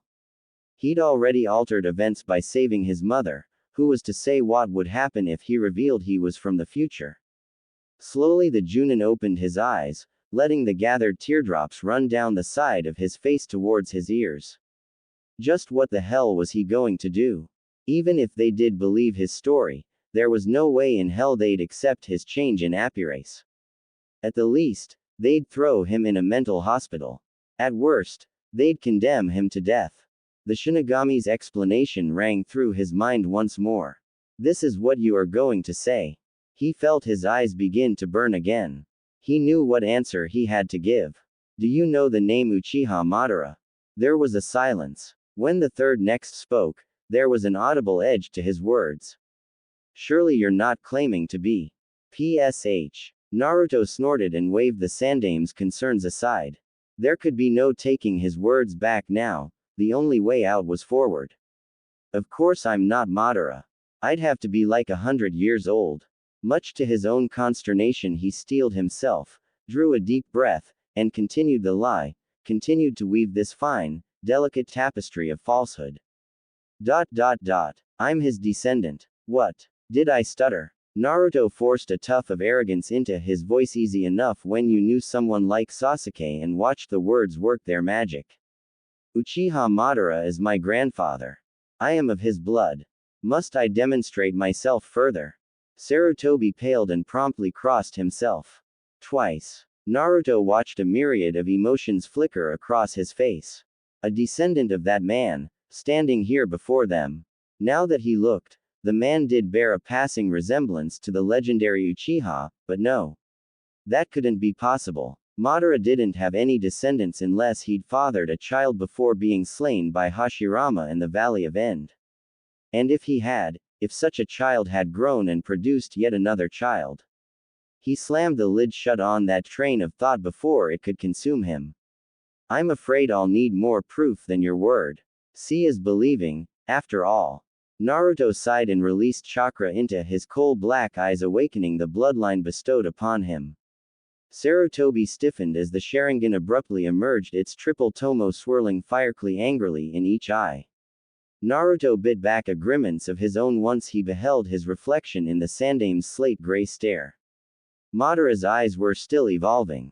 Rapidly. Would he unlock the Mangekyo at this rate, and lose his eyesight before he could accomplish his goal? He hoped not. Those eyes. Hiruzen visibly swallowed, as though he'd seen something in them Naruto had not. I see. Gathering himself up with an effort, he forced himself back to the table once more. Why have you come here then, after all this time? Surely you could have left Kushina at the gate. I mean, at Naruto's thunderous expression he was quick to amend himself, you must have had a life outside these walls. My father recently passed on. Another lie. But before he did, he told me that all Uchiha were welcome here, and as I find myself growing lonely, I decided to stay. Is that a problem? Not at all. Sarutobi seemed to welcome this change of topic with open arms. If you wish to come into the hidden leaf, that can be arranged. But on to other matters. Where did you get the headband? He asked. This. Naruto pretended to consider the Hishiate for a moment. It was passed down to me. A trophy of sorts. I'll have to have someone validate that. A small smile etched across his visage, like a crack scrawling across stone. But if you're telling the truth, I'd be more than willing to welcome you into our village. He rose out of his chair and pulled up a seat. You may wish to make yourself comfortable then, stranger. You may be here quite a while. My name is Naruto. At last he thought to himself, some truth. Naruto, then. Sarutobi confirmed. I'll have someone come by to collect you shortly. As you wish. Naruto replied slowly, choosing his words with the utmost of care. Send a Yamanaka to pick my brain. I have nothing to hide. Hours later. Some hours later, Naruto chewed on his bottom lip as he wandered through the streets of Konoha. It had been a long time since he had been able to walk through the village like this, especially since it had first been destroyed back when he was 16. They had done a very good job rebuilding it, but it just hadn't been the same. Especially once it was destroyed the second time. Another thing that had slightly unnerved him at first was seeing so many Uchiha. He hadn't gotten around to figuring out how he would prevent the massacre yet, but it would still be years before that would happen, at the very least. On the other hand, that made it of utmost importance that he try to convince the Hokage to get the Uchiha to merge with the village more than they currently were, lest they risked alienating themselves even further in the future. And then there was the matter of Tobi and Uchiha Madara, not to mention, ouch. Naruto touched a hand to his head and fought to keep from cringing. His head was still throbbing, a side effect of having his memories so thoroughly inspected. As the Shinigami had said, that which was seen were not the memories of Uzumaki Naruto, but Uchiha Naruto. Who would have thought the god of death could do such a thing? Not him. It still riled him to be seen as an Uchiha, when at least on the inside he remained an Uzumaki. By Kami, this was going to take some getting used to. Humming as he walked along, he got the occasional glance from villagers, some of whom would give him a small nod of acknowledgement and maybe a smile before continuing on their business. Others, many of them Uchiha, scowled at him, likely due to their inherent suspicion of Uchiha Madara. Now that he'd claimed to be the man's descendant, it was only natural that suspicion be abound. Yet another big difference: previously he was either completely ignored or treated like a celebrity, especially after Pain's attack. This right now was a happy, if not nice, medium. I guess I could get used to this. He rubbed at an itch on his arm, not used to having them sheathed in long sleeves like they currently were. The Hokage had gotten him a small apartment to use in a few sets of standard Jonin clothing, along with a few sleeveless vests and the standard Jonin jacket. The outfit was similar to that which most Anbu wore, but he currently didn't have a mask or armed guards. That lofty station was well beyond his reach at present. After all, he'd only just been allowed into the village after the Hokage revealed him to half the damn populace, and he was fairly certain his goals didn't include joining the infamous Black Ops anytime soon. As for now, he'd be more than happy with a warm meal of ramen. The scent of it caught his nose, causing his head to snap back around. He spun about, seeking its source. There, standing in all its early glory, Ichiraku ramen. One miso ramen, please. It was all he could do to keep the grin from his face as he rushed inside and took a seat. All his strength was focused on preventing his knees from knocking together as he awaited his long-favored treat. The chef took his order and ducked back behind the curtain, leaving the Uzumaki-turned Uchiha to wait impatiently for his food. Seconds passed. Then minutes. Finally, just as he was about to check on him, a voice prickled at his ear. "Well, hello there, handsome." Naruto opened his eyes and turned in the direction where the voice had come from, only to come face to face with possibly the most gorgeous girl he'd ever seen. He found himself peering into the coal-black eyes of another Uchiha. A lithe beauty with long, lustrous black hair and a body that despite being clad in Konohagakure fatigues would have made even Tsunade Ba-chan green with envy. She smiled warmly as she strode to meet him, claiming the seat opposite him on the bar without so much as an invitation. There was a cool, aloof air about her, as though she existed solely to strike fear into the heart of others. He could appreciate it, in a woman, but there was something about this one that instantly put him on guard. Dangerous. Have we met? Naruto failed to bite back that inquiry before it could leave his lips. While he didn't know her, from her gaze, it was obvious the woman knew him. "No, we haven't," the kunoichi replied. "But I'm sure Kushina's told you all about me." Quote? "I'm Mikoto." She continued, pausing, peering at him. "I honestly have no idea who you are." Naruto shook his head. "Pity." She rolled her shoulders. "Father won't like that, but thanks for being polite, for whatever it's worth. That aside, I understand I have you to thank for saving my best friend earlier." Naruto almost barked out a laugh before he realized the repercussions of his actions. Instead of Minato saving his mother this time around, he'd been the one to do it. His actions weren't helping his case any. He had to calm down and think things through rationally from here on out. The slightest action could have untold repercussions in the future. As a matter of fact, "Mikoto," a male voice exclaimed, cutting him off. "There you are." The smile shattered on Mikoto's face like so much glass. Before Naruto could protest, she looped an arm in his and drew dangerously close to him, bosom pressing into his arm. While he himself was no stranger to intimacy, he still felt a flush rise in his cheeks as she did this to him. He was, after all, only human. And those pressing against him. "Play along," she hissed in his ear, mere moments before a stern-looking man appeared via Shuzan. Once again, Naruto felt that faint sense of déjà vu. He'd seen this man somewhere before. But where? "What is the meaning of this, Mikoto?" the man demanded. "What are you doing? What does it look like I'm doing, Fugaku?" She smiled, scooting closer to Naruto. "I thought I'd introduce myself to our long-lost clansman."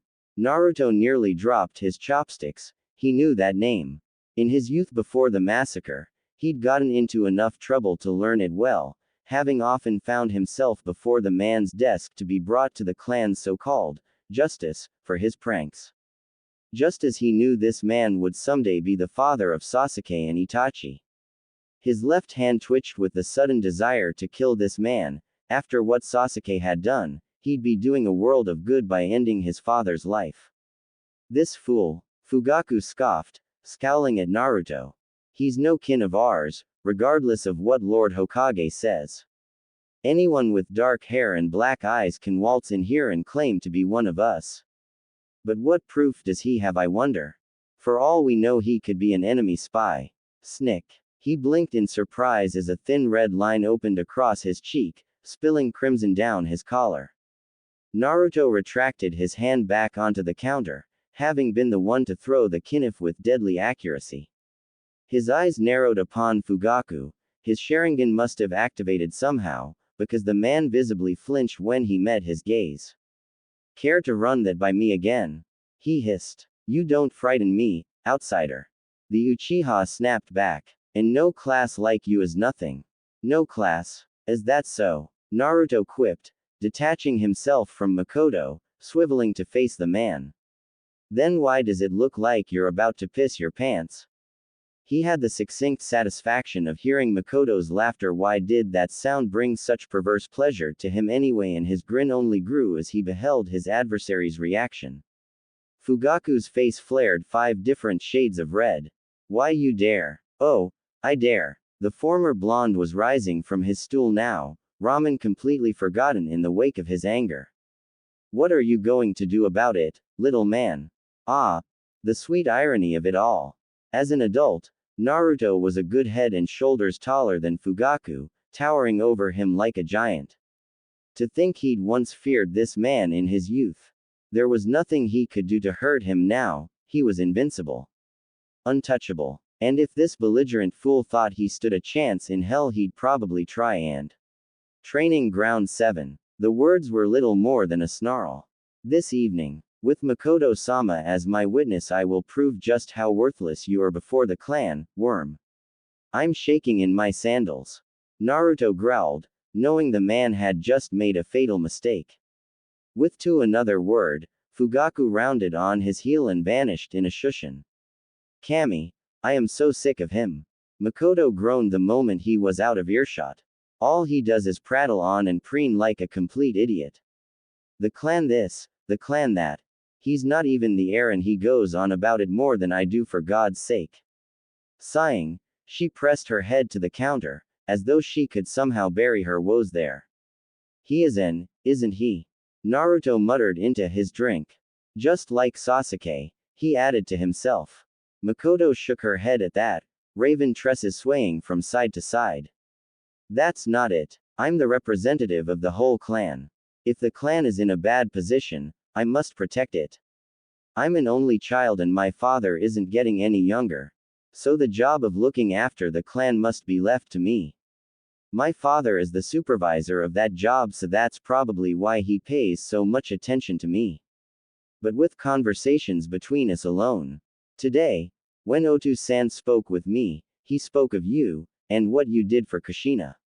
You were bold, reckless, not a thing like Fugaku, not even in the slightest, and because of that, I think he's a bit jealous of you, frankly. Me. Mikoto nodded. A long-lost descendant of Uchiha Madara, who wouldn't be jealous of you? She nudged him playfully with her shoulder. So, are you going to accept his challenge? Naruto's frown flipped itself upside down. You bet your pretty little I am. Her onyx gaze pinioned him. You know, it's a good thing you're cute. His grin was positively beatific. I try. That evening. Are you prepared, fool? Hi, I'm quite ready to kick your. Fugaku's expression turned murderous. You worm. Naruto stifled a yawn as his so-called rival spewed yet another vitriolic retort. This was getting old. When were they going to start? The sun was just beginning to settle in for the vending, casting their grounds in 7 shades of flame. An unbidden breeze blew through his tattered black locks, stirring the dead leaves at his feet and wiping them up into a frenzy. He watched them blow away, fluttering across the horizon until even his newfound eyes could no longer track them. Reluctantly, he allowed his sight to track across the remainder of the clearing. Fugaku had been good on his word. There were at least several dozen clan members crowded into the training grounds, each eager to see him succeed. Or fail. The latter wouldn't be happen. He didn't recognize any of them, but then again, he'd only ever really known Sasuke and Itachi. Mikoto, as heir to the clan, stood at the forefront with her father, a large, grizzled old man who looked as though he'd seen more than his fair share of missions in his time. But it was the former who stepped forward, took her place between them. She looked positively regal in her kimono, the fabric a dark shade of dusk, almost as if she were in mourning. Her visage was anything but. She seemed almost pleased. Uchiha Naruto. When she spoke, her tone was solemn, bordering on reverent. Fugaku has challenged your claim as Uchiha. Do you accept this challenge? Naruto grinned. Hell yes. He was going to enjoy this. A slight smile lifted her lips. Very well. Nodding, she turned to face the latter. Uchiha Fugaku. Do you swear by the clan to fight with all your. Hi. He cut her off mid-sentence, already inhaling. Mikoto scowled and took a sharp step backwards, returning to her father's side. Then, begin. Kaden. Fugaku snarled, expelling a great stream of flame. Gukakyu no Jutsu. Naruto scoffed and made to move. Instead he balked as the stream of fire gushed toward him. Why couldn't he move? Why? Ah. Unbidden the memory was there, hand signs and all. Naruto reeled as a wealth of information flooded his mind. It was as if every jutsu Madara had ever seen, ever mastered, was now his own. And he knew just which one to use. Steeling himself, he drew in a deep breath, kneading the chakra in his stomach, giving it shape and form.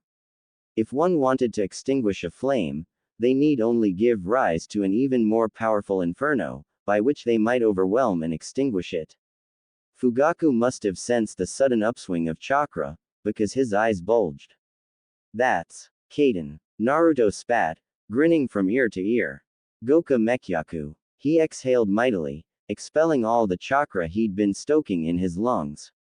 The great fireball found itself snuffed out, easily extinguished before the rising inferno as it roiled forward. Into Fugaku. The elder Uchiha had just enough time to realize his folly before the blaze overtook his position, swallowing him whole. No. His mind railed against this sudden turnabout, fought the realization, the knowledge that he had more than severely underestimated this newcomer, this descendant of Uchiha Madara. Pain. Fugaku's last sight was of the torrent of flame rushing towards him, his last smell that of charred flesh, his own flesh. Then the black of unconsciousness took him. Well, can't say I didn't see this coming. These were Naruto's next words, accidentally spoken aloud as the clan carted away the charred corpse that had once belonged to the great, now very late Uchiha Fugaku. And even if he was somehow wrong, if by some miracle the pile of smoking flesh wasn't a corpse, the man would likely never be a shinobi again. The Goka Mekaku had done massive damage not just to the clearing but to the buffoon's body. The arrogant Uchiha had been left sporting massive third-degree burns, one of his hands had all but burned to ash in the massive explosion. Not that he felt sorry for him, mind you. Far from it. He was simply in awe of his own power. It was hard to believe that a single fire technique, even one of Madara's, had done such a good job at wiping that smug smile of that prick's face. If Kurama was still with him, he was certain the old fox would be laughing all 9 of his tails off. Even now, fire crews were still working to put out the blaze with water. Those few who had remained of the Uchiha gazed upon him with varying emotions of respect, awe, and in some cases even fear. As much as he might loathe to admit it, he'd just established a respected place for himself in the clan. And quite possibly changed the future. As he tried to contain his trepidation at continuously changing the future, Mikoto sidled up to him, appearing visibly pleased with the end result. Well done, she said, indicating the charred terrain within a glance. I wasn't aware you knew such an excellent technique, as expected of Madara's descendant. Her finger trailed across his cheek before he could think to stop it, tracing thin lines across his cheek where his whiskers once dwelt and pulling his face towards her own. You know. When next she spoke, her lips brushed his outer ear, words warmer than her breath. I do believe I'm starting to fall for you more and more, Naruto-kun. She took him by the arm and began to lead him away from the others, deeper into the grounds. Odd. So how did it feel, obliterating him a single move? She asked at length. Don't lie, I saw your face back there, you enjoyed it. The former Uzumaki opened his mouth to say reply, and promptly snapped it shut as she stepped away, awaiting his reply. Sure, all right, Naruto, just roll with it. It was easy. He feigned a small smile in typical Uchiha arrogance. After all those years spent around Sasuke, it wasn't that hard. The fool wasn't even worthy of facing me. Truth be told, it was the great destroyer of flame was the only fire jutsu that held any sort of real significance to him. Madara had used it to nearly wipe out the Shinobi Alliance multiple times during the war. It was only fitting that he use it for the use it toward the greater good, that to end their duel swiftly. He felt a brief pang of sorrow, suddenly realizing he just might have ended Itachi's existence before it had ever begun. But that was what this was about now, wasn't it? He was here to change this. Some of those changes might not be pleasant. And some of them might. The voice didn't belong to Kurama. He realized it was his own subconscious, a whisper of desire as he glanced at the woman beside him, refusing to be denied. There was certainly something alluring about Uchiha Mikoto. She was bold, beautiful, and if her lips on his ear and her words were any suggestion, she was obviously attracted to him. He was no stranger to the female form, but what to do? Decisions. The old man had informed him that he wouldn't be able to accept missions for at least a week while he was instated as a citizen of Konoha, and it wasn't as though he'd be able to change anything just by sitting on his hands until such a time, so. Which reminds me, Naruto-kun. I have a favor to ask. You want to fight me?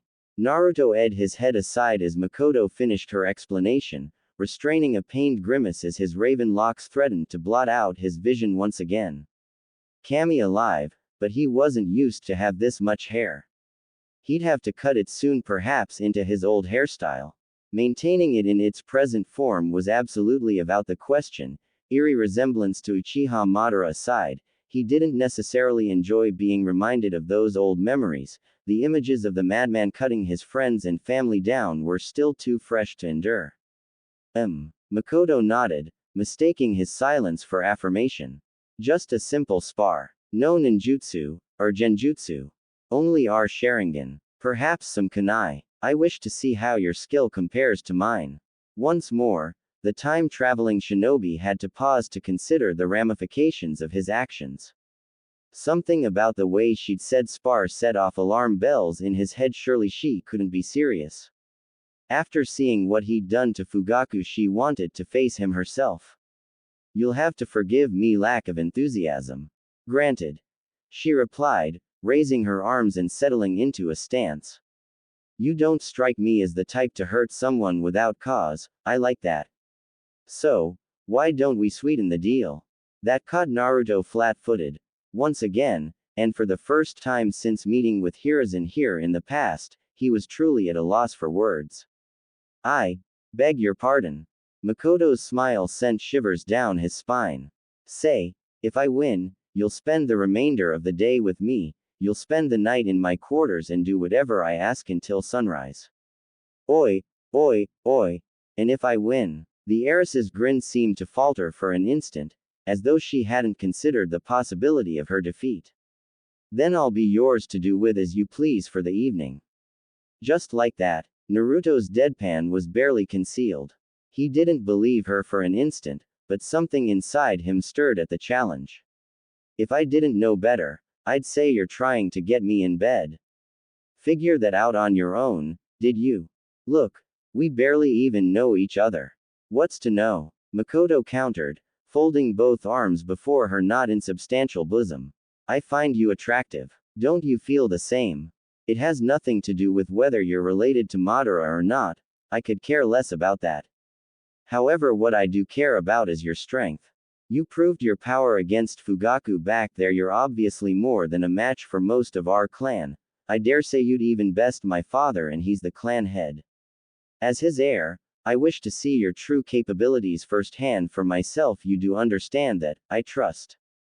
Yes, Naruto chose his words carefully, but I still fail to see why you want me so badly.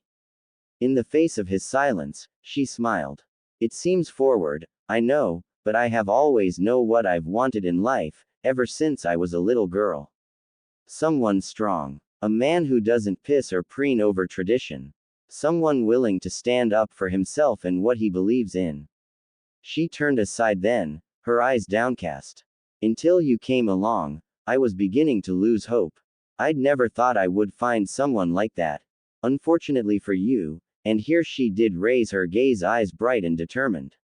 You've come into my life at the worst possible time and done exactly what I had hoped to do, turn my entire clan on his head. I expect you to take responsibility for what you've done. And then, just as swiftly as her Sharingan had shown itself, so did it fade, those charcoal orbs unexpectedly softening. Do you not find me attractive? She asked, tucking an arm around her waist whilst she spoke. As a fellow Uchiha, oh dear God, she's adorable. Naruto felt a trickle of blood trickle down his nose and promptly slapped himself. Just who the hell was he staring at here? Itachi's mom, Itachi's mom, Itachi's mom. I have to calm down before I go and do something stupid. And yet, his mind was screaming at him, telling him that this was the woman responsible for giving birth to Itachi and Sasuke. By all rights they might not exist now after what he'd done to Fugaku, but a small part of him cried foul at the thought of eradicating Itachi from existence. He tried to shut down all thoughts of mutual attraction from his mind, but to no avail.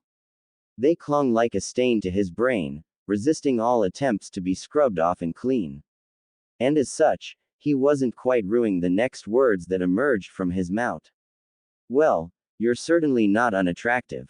Gay. These Uchiha really spoke their minds, didn't they? She wasn't anything like Itachi or Sasuke. Nothing at all. He didn't remember either of them being like, well, this. He was swiftly losing himself, Naruto was, and their spar had yet to even begin. Well, when you put it that way. Begin. She dove at him, her body a lithe blur, ebony tresses streaming out behind her as she threw the first punch. His new eyes saw it coming a mile away. What they didn't see was her hand emerging from the pouch at her back. The blow had been a feint. Naruto's head snapped to the right, his mouth snapping shut with a harsh click as something screamed towards his face at breakneck speed. He felt something catch between his teeth and only then did he realize he'd caught a kunai between his teeth. Mikoto gave him no time to try and process his small victory, however, her hand scything towards his neck in a devastating arc that, if successful, would surely leave an awful bruise if it connected. He'd learnt since a young age to underestimate the strength of an Uchiha, certainly not one in her prime.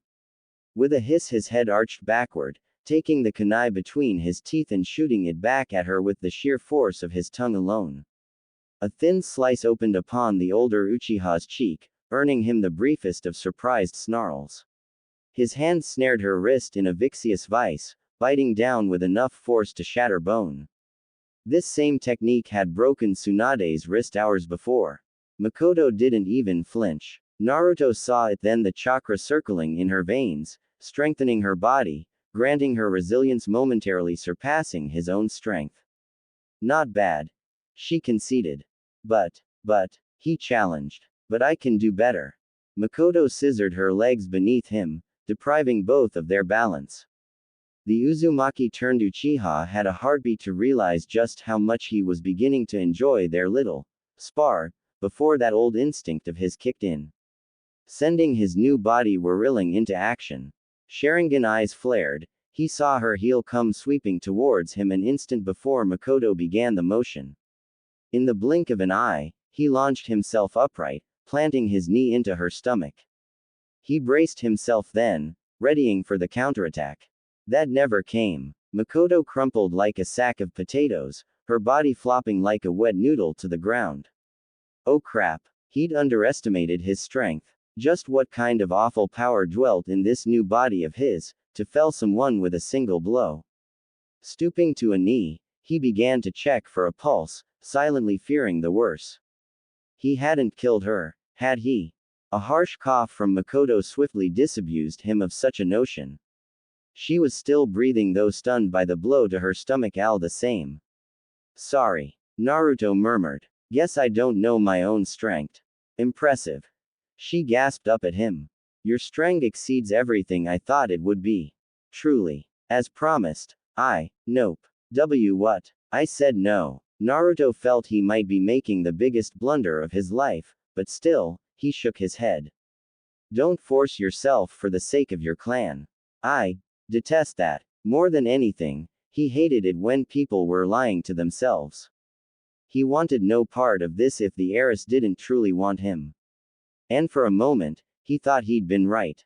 Mikoto stared up at him for a long moment, her dark eyes disbelieving, her expression torn somewhere between anger and amused ire, as though she found this whole speech of his incredibly funny. A joke, even. Then she straightened, albeit with some effort, refusing all attempts at a cedence. Whoever said I was forcing anything, fool.